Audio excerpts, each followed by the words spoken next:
I work as a night watchman in an old factory on the outskirts of the city. It's not the best job, but the salary allows me to forget about my problems for a while and just walk through the dark corridors where there is no one but me and my thoughts. The factory has been out of business for a long time. The building, which has been standing since the Soviet era, is overgrown with moss and dead leaves, and inside you can smell old mold and metal. I often wondered why I was hired for such a job. It's not exactly safe, but I needed it. However, from the very beginning, I realized that something was wrong.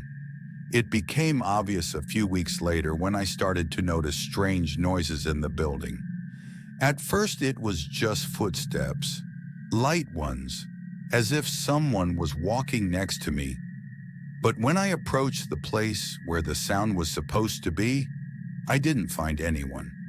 The footsteps disappeared as soon as I got closer. I thought maybe it was my imagination, but over time, there were more of them. Creaks, rustles, voices whispering my name in a muffled voice in the silence. Nevertheless, I did not stop working. One night, when I was passing the old workshop, I had a feeling that I was not alone.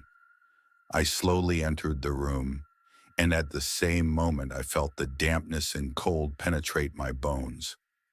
I walked slowly, listening to every sound, and suddenly noticed that something red was spilled on the floor under one of the windows. At first I thought it was paint, but when I got closer I realized it was not paint. It was blood. I stopped trying to understand what had happened. I started to panic, but I couldn't just leave my work. I went outside and called my boss, but he didn't answer. It was only then that I noticed that the other phones in the building were also silent, and no one else was in the place except me. From that moment on, what I now call my second life began. All the following nights were similar to each other. I would hear soft footsteps, voices that sounded like someone was standing next to me and talking to my ear.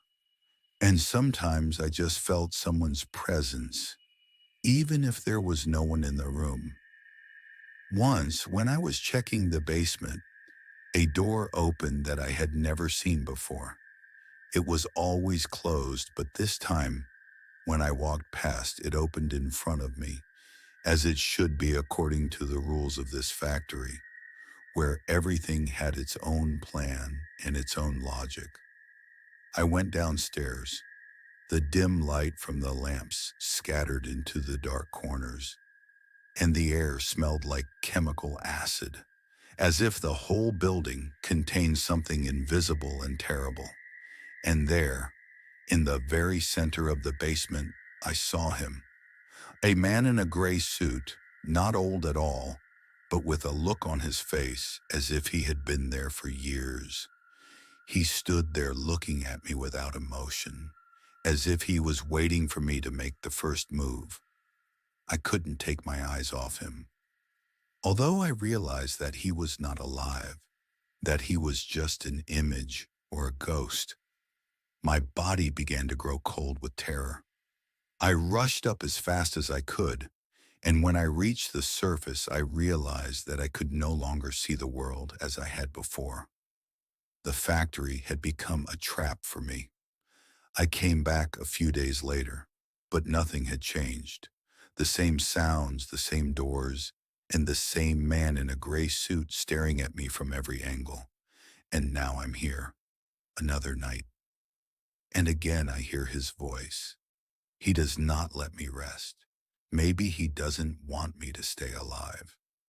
I don't know what's worse, to be here or to lose my mind and not realize what's really going on. I think I will get the answer to this question very soon.